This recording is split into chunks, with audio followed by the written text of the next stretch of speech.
They say mirrors only show us what we are. But what if they show us what we could be? Or worse, what we're hiding? This is the story of Lena Morgan, a 17-year-old with a summer full of babysitting gigs and a spotless record. Till one night, one house, and one mirror changed everything. Forever. Act 1. The Job. Lena had just finished her junior year of high school. She had plans for college, dreams of moving to the West Coast, and a resume filled with glowing parent recommendations. Babysitting was simple, easy money, she thought. Netflix, snacks, put the kid to bed. Done. The Hannigans were a last-minute referral.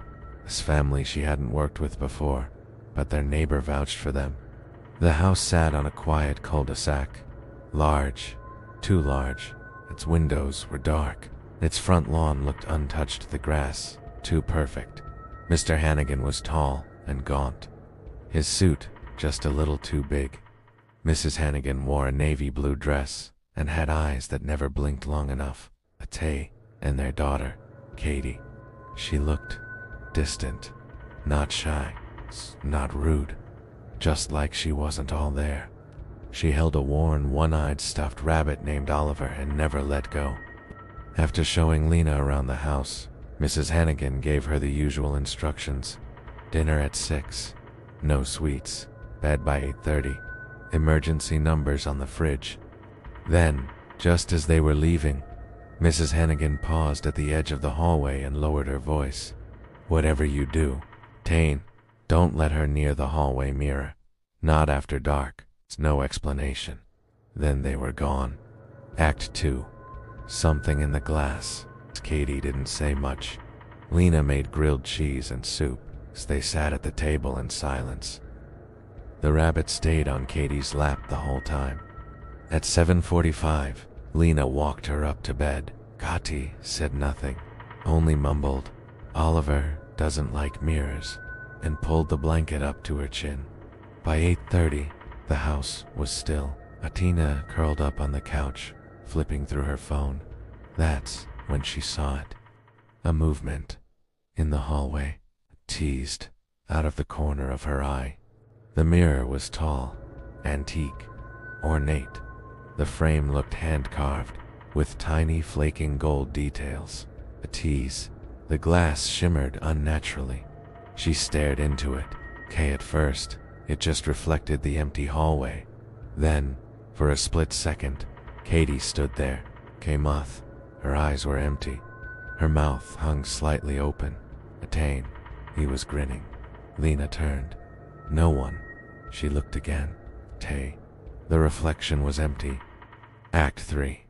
The whispering. Lena felt something shift in the house, like the air had changed pressure. She turned off the TV. All she heard was ticking. A grandfather clock she hadn't noticed before. Tick, tick. Then a whisper. Soft, barely there. "Let me in." Lena spun. The hallway was empty, but the mirror was fogged up from the inside. A handprint slowly smeared down the center. She walked to it, trembling. The mirror felt warm. Another whisper. "She's not asleep." Upstairs, a thump. Lena bolted to Katie's room. The girl was sitting up, eyes wide open, whispering to the rabbit. "She saw me. She's gonna let me in," Lena asked. "Who?" Katie turned. "The other me." Act 4. Deeper into the house. Lena didn't know what to do. She texted her friend Drew. No signal. She tried calling the Hannigans, straight to voicemail. Then the lights began to flicker. The house groaned, not just creaking groaning like something deep below the foundation was moving.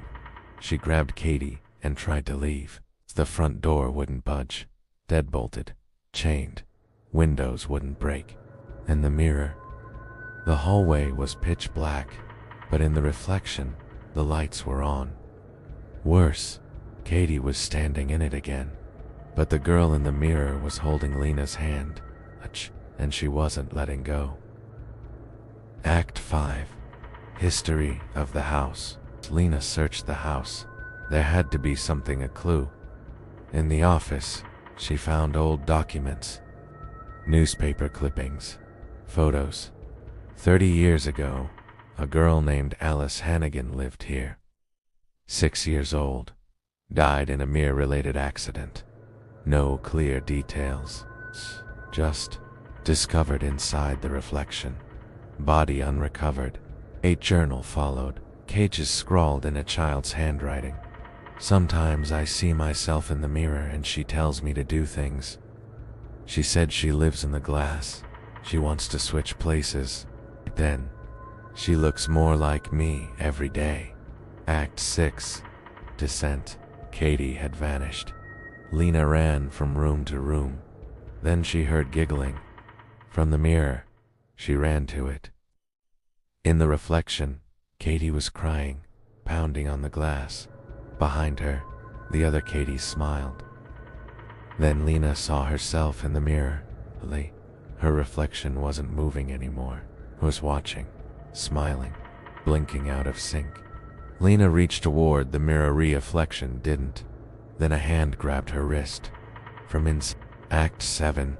Trapped. The world went black. When Lena woke up, she was in a hallway. The same hallway, but everything was reversed. Colors were wrong. She walked forward. She walked forward and saw a mirror. In it, the real world. Katie was there. So was another Lena, smiling, living her life. She pounded the glass, screamed. Nothing. Behind her whispers. We all come here eventually. She turned. Children, dozens of them. Pale, hollow, holding rabbits, dolls. Each one with a reflection still living. Each one forgotten. Act 8. The outro. Or you can visit the house. It's still there. But no one answers the door. The lawn's still perfect. The window's dark. Sometimes people say they see a girl in the mirror from the street, smiling, crying, waving. They say mirrors only show us what we are. But what if they show us what we left behind? What if your reflection is waiting for its turn? It's tonight, before you go to sleep. Cover your mirror, just in case it smiles without you. Like stories like this? Like, share, and subscribe for more.